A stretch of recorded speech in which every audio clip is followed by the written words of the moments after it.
Hey, it's Ray, and today I have something a little special for you. Last Pride Month, I did a speed paint with no voiceover because I was at my dad's house. This year, I'm in my own room, and it's time to learn. I wanted to discuss misconceptions about the LGBTQ community. Everything I talk about in this video are from websites that I've linked in the description in the box below. First, I want to address some misconceptions I've heard from family members. And when I say family members, I mean two. One from each side, because fun. First misconception that I'm saying first because it's completely stupid and conspiracy theory feeling. The LGBTQ community is here because the government is trying to do birth control or population control. Now, this was said by a family member that is considered to be a bit wild. So, if I said this is stupid, no one in my family or anyone with a brain cell would disagree with me. But in this video, I feel like it is important to back up my statements as opposed to spouting cryptic things and then dropping off. So, the government put LGBTQ peeps here for population control. Let's just ignore the fact that gay people have existed for years, way before the American government, dating back to ancient China and ancient Greece. China having an emperor, Emperor I'm sorry if I mispronounced that, openly taking a male companion, and Greece literally having it as a formal practice, because this statement clearly ignores the fact that the government is purposely enforcing laws that are in opposition of LGBTQ individuals.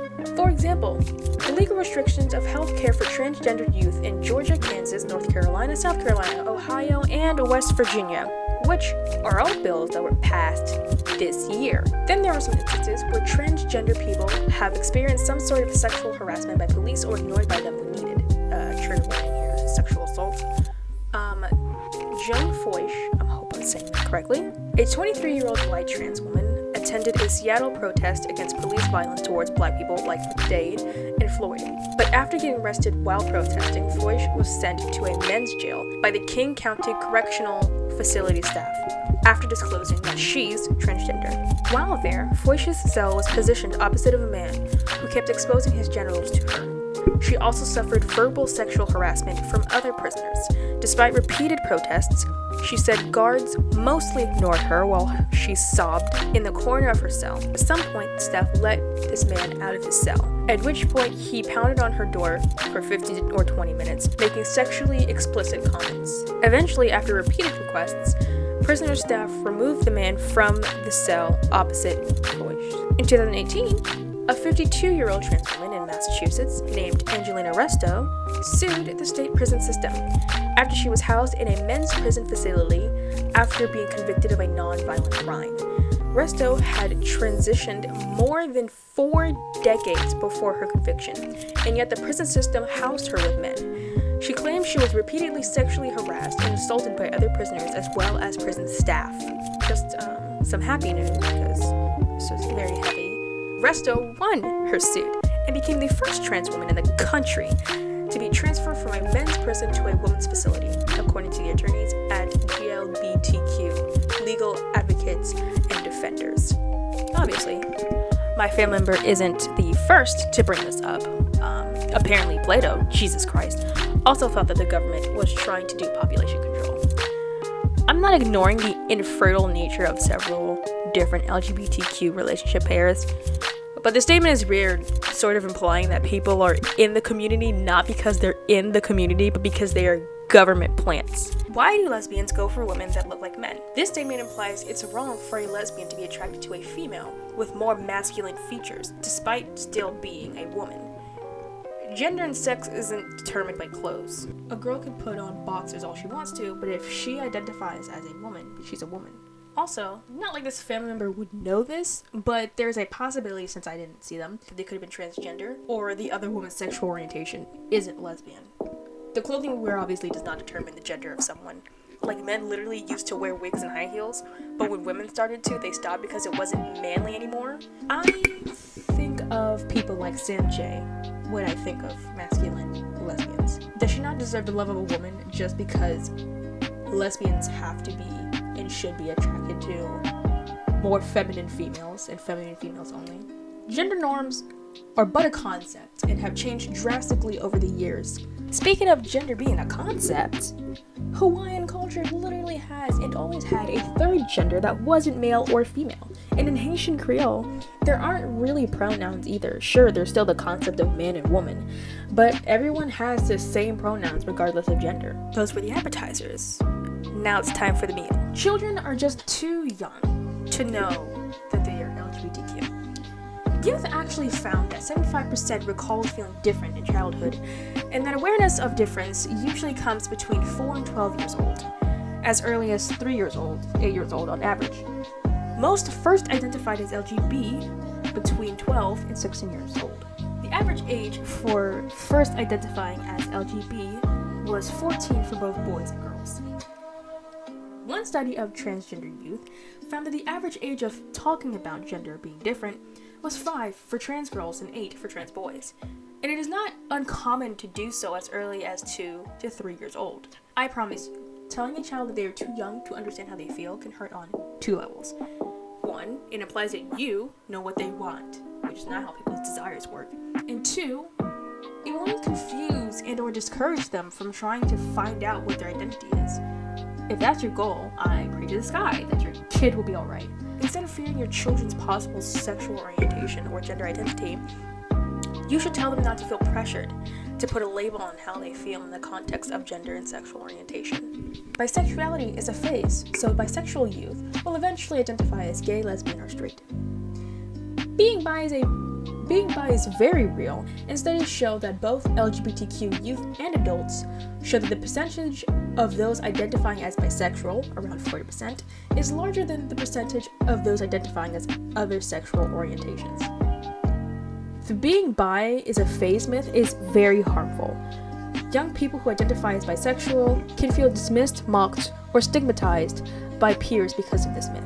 LGBTQ youth need to be less out or in your face about their LGBTQ identity so they can be safer and fit and better. Not all spaces are safe spaces for LGBTQ youth. Many even get kicked out of their homes for being LGBTQ. However, instead of telling your children to hide their true self, help them navigate issues around safety, assessing risks, and deciding when and how they should be out to those around them. Telling them to conceal their identity is potentially harmful and can damage their self-esteem. People should never, ever be blamed for the bias and discrimination they experience. It is important to prepare the LGBTQ youth for the discrimination they will have to endure out in society, but it should be done in a manner where we do not blame them for the discrimination they receive.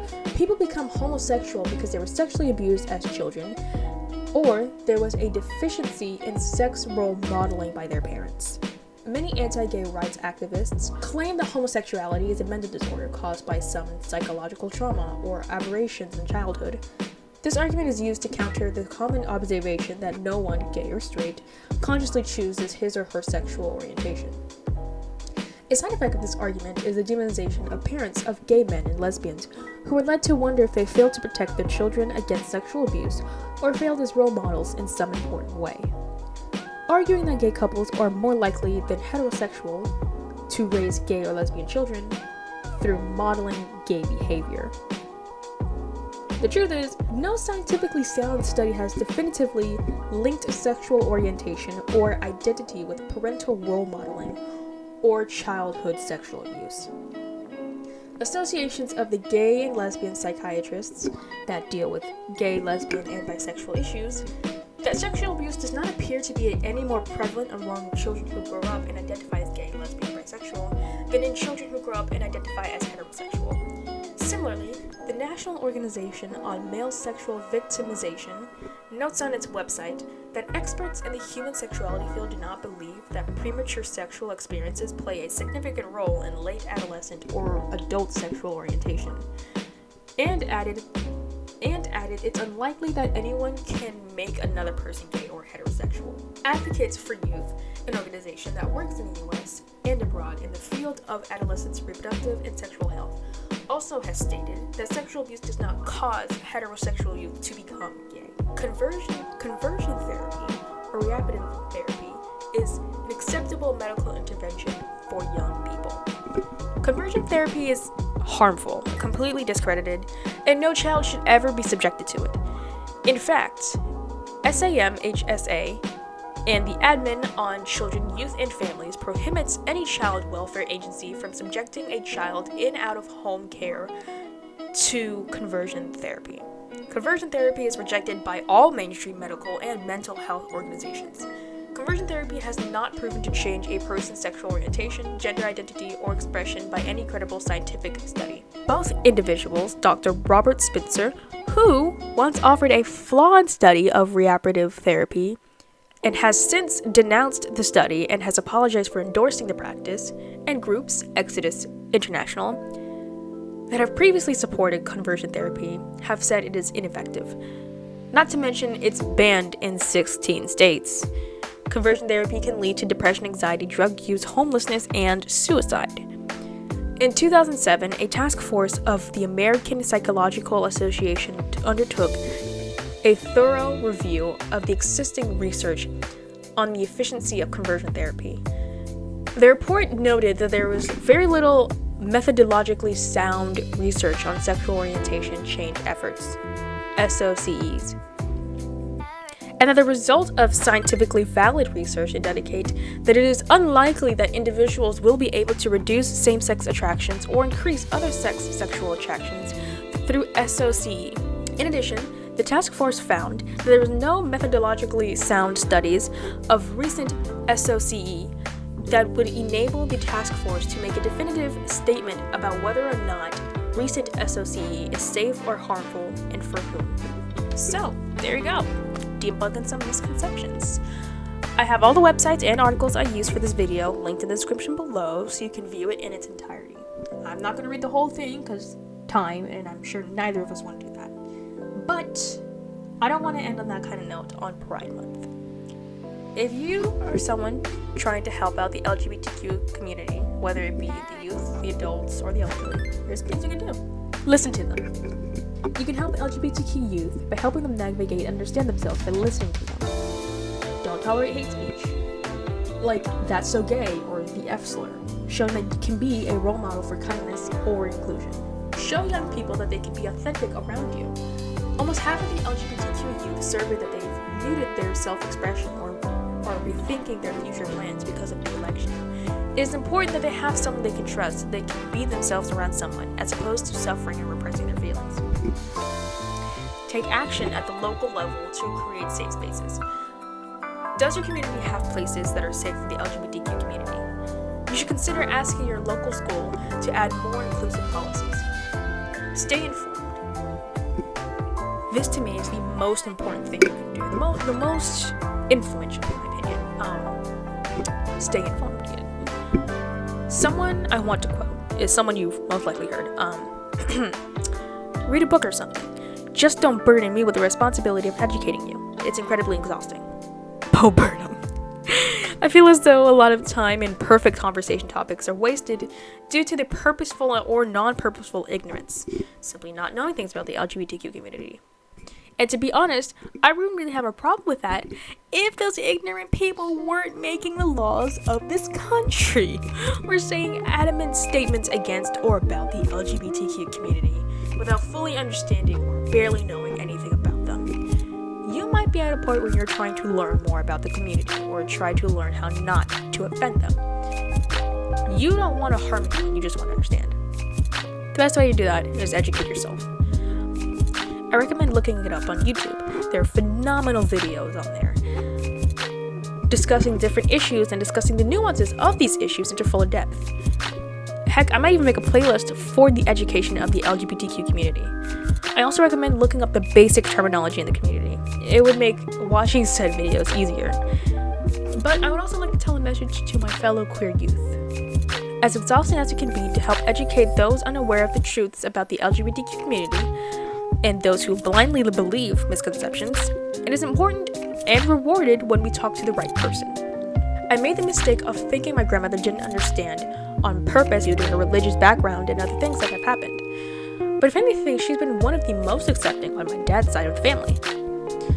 First time we explained what being non-binary meant, she told us that our generation was so sad because they didn't know what gender they wanted to be. I jumped to conclusions and assumed that this was coming from not a place of hate, but definitely not a place of comfort either. But later on, when I explained the same thing again and she repeated the same phrase, I made sure to make it clear. I stated that being non-binary is in fact the opposite of what she was saying, which was that being non-binary means that you know for a fact you do not feel comfortable and you do not like being referred to as male or female, and you prefer to be just neither. Meaning that you know what your identity is, you know who you are. After saying that, she said, "Oh," and that was it. And I assumed she would be like another person I was having these types of conversations with, who, at the time, and to this day so far, refuses to learn nor care about learning the LGBTQ community. But she was pretty receptive. I'm not saying you should argue every brick wall that comes in your way with homophobia, but if there is an opening to further educate other people in the LGBTQ community, then you should take it. It may go a longer way than you think, but have precautions, of course, because I still want you to be safe. I would like to quote my mother here, because she worded this perfectly. But if you don't want to be an ally with the LGBTQ community, that's fine. Just don't be an enemy. I would love to hear some stories from other LGBTQ youth about their experiences and misconceptions that they've heard. I will be linking the articles I used as well as some charities supporting the LGBTQ community, such as the ACLU, make up for Amber Heard. They work in the courts and legislatures to uphold the Constitution, filing court cases when they see injustices, and working with law and policymakers to make things right. One of their biggest fights is for LGBTQ equality, and donations help enable litigations, lobbying, and education. I'd also like to thank my friends because they're so cool, and it was so much fun drawing them in their pride outfits. I was particularly excited to draw my friend with the worm earrings because, dude, waiting for the day that outfit becomes a reality, bro. Cheers to all the conversations we will have in the future surrounding the LGBTQ community. May they be in peace, understanding, and importantly, growth. Happy Pride Month, y'all.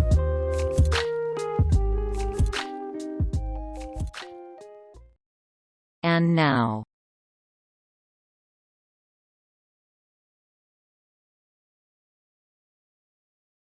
the report noted that there is very little methodologically.